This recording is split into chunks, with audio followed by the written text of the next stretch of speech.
Alors, ce qui se passe aussi à Boulogne-sur-Mer, c'est le premier lieu touristique de la région, du Nord-Pas-de-Calais, qui est là-bas. Et oui, c'est le fameux aquarium Nausicaa. Ah bah oui, Plus bien de sûr. 40 aquariums et terrariums. On en a parlé au début de l'émission. Oui, Hein, pas moins de absolument. 36 000 espèces qui sont présentées au grand public. Au-delà d'un aquarium, c'est aussi un centre scientifique, véritablement pour faire découvrir la mer, pour sensibiliser, pour faire rêver tout le public qui peut s'y rendre tous les jours, puisqu'on a vu que c'était quasiment 600 000 visiteurs à Nausicaa. Alors, ce nom de Nausicaa, eh bien, sachez que là où il a été implanté, c'était l'ancien lieu du casino. Et Nausicaa, c'est un anagramme phonétique de casino. Et c'est aussi le nom d'une princesse de l'Odyssée d'Homère. Absolument. Donc on arrive... Eh bien, on arrive dans l'eau. Allons-y. Si Boulogne-sur-Mer est connue pour être le premier port de pêche de France, la commune abrite aussi un endroit unique. Un centre national dédié au monde sous-marin qui attire chaque année près de 600 000 visiteurs. C'est superbe. C'est plein de jolis poissons. Les explications, c'est magnifique à regarder. On voit beaucoup de poissons méconnus et très colorés. Et ça, c'est magnifique. Dans cet aquarium de 4500 mètres carrés, les visiteurs découvrent des animaux marins du monde entier, et notamment un espace dédié à l'Amazonie, une forêt immergée où caïmans et piranhas se mêlent à des espèces toutes plus impressionnantes les unes que les autres.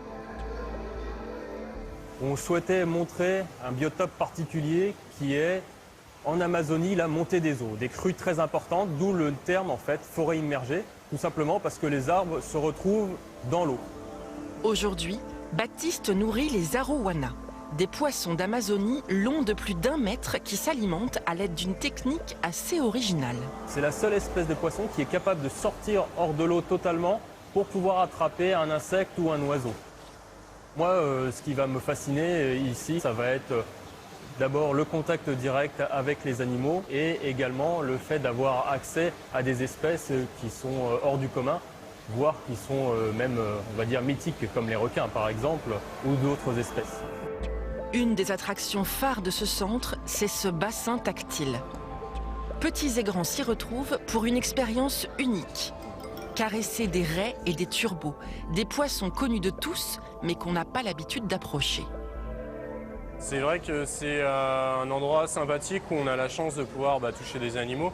C'est un des seuls bassins où on peut le faire et où les animaux sont réceptifs pour rentrer en contact. C'est une expérience qui plaît beaucoup aux gens. C'est quelque chose quand même hors du commun. C'est une chouette expérience, vraiment, c'est gluant. On sent un petit peu au-dessus les épines comme ça. C'est pas mal, vraiment ça change, c'est original pour un aquarium. Le Centre national de la mer propose pour tous les membres de la famille un véritable moment d'évasion, de découverte et d'émerveillement. Ah là là, c'est vrai, c'est un grand souvenir. Hein. C'est toujours fascinant. Et moi, je me souviens y être allée quasiment à l'ouverture. Ça a ouvert en 1991. Comme je suis pas très loin, je suis en Picardie. Et puis quand on était à Boulogne-sur-Mer avec Midi en France, on y a été ensemble, tu te souviens? Nous y étions allés, exactement. Et bien évidemment, le Nausicaa se renouvelle en permanence. Donc là, par exemple, cette année, vous pouvez observer des nouveaux venus. Alors on peut voir, par exemple, on va voir des seiches. Vous savez, le seiche, c'est souvent un animal qu'on voit mort, plutôt sur la plage. On va plutôt voir l'os de seiche. Ah oui, c'est vrai, c'est Et vrai. là, c'est l'occasion d'aller admirer cet animal. Regardez, là, il y a aussi également des terrariums. Puisqu'en fait, ce qu'ils veulent mettre en avant aussi, ce sont des animaux autres que les animaux marins. Ça, c'était un petit lézard de la forêt tropicale. Car il y a une certaine symétrie entre la forêt tropicale et les barrières de coraux, avec la biodiversité qu'il peut y avoir et surtout l'importance de préserver ces deux milieux qui sont essentiels. Bien évidemment, des activités. Mais l'espèce phare que l'on peut trouver à Nausicaa, l'espèce emblématique sur laquelle ils ont surfé aussi dès leur ouverture, c'est le requin. Voilà. C'est vrai qu'ils ont une collection de requins. Ils ont une incroyable, collection de requins qui est exceptionnelle, alors avec énormément d'espèces, des requins marteaux, des requins zèbres, des requins léopards, des requins à pointe noire. Pourquoi le requin ? Parce que le requin, ça véhicule énormément de messages. L'importance de tous les animaux dans la pyramide de la chaîne alimentaire. Le requin reste un super prédateur. Ça, c'est un requin, non pas léopard, mais c'est un requin zèbre. Même si ses poings font plutôt penser à un requin léopard. Et puis, c'est aussi l'occasion d'admirer certaines activités autour des requins, le nourrissage, qui reste toujours un moment assez fantastique. Alors, l'aquarium participe aussi à la préservation des espèces sauvages dans leur milieu Super, oui. naturel.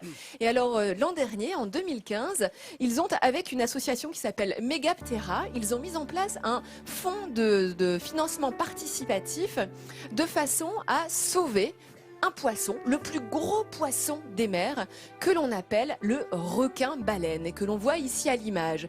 C'est un petit que l'on voit ici, hein, puisque c'est un poisson qui peut être vraiment très, c'est magnifique. Hein. Quelle paraît que ça taille fait ça 2 fait en autos. baleine? Jusqu'à 20 mètres, 20 ça peut mètres, faire ça. pour 18 tonnes. Donc imaginez. Et Mais, c'est un mais animal. ça mange du plancton. Ça mange que du plancton. Ah, ça, on se C'est fait pas mordre, absolument hein. Y a pas pas de risque agressif, avec le- pas du tout. Et c'est un animal que l'on connaît peu. Donc avec la récolte de fonds qu'ils ont réussi à faire, quasiment 7000 € avec 139 donateurs, eh bien l'objectif c'est qu'en 2017, avec l'aquarium de Boulogne-sur-Mer, ils aillent poser des balises sur des requins-baleines dans leur environnement naturel, Ouais. de façon à pouvoir eh bien, tout simplement les étudier, à quelle profondeur ils vont, quelle est la luminosité dont ils ont besoin, leur vitesse de déplacement. Donc c'est important pour tous ces centres, que ce soit les parcs zoologiques ou les aquariums, qu'il y ait également une implication dans la préservation des espèces dans leur espace naturel. Et en tout cas, Nausicaa y participe grandement. Merci Hélène et bravo à Nausicaa.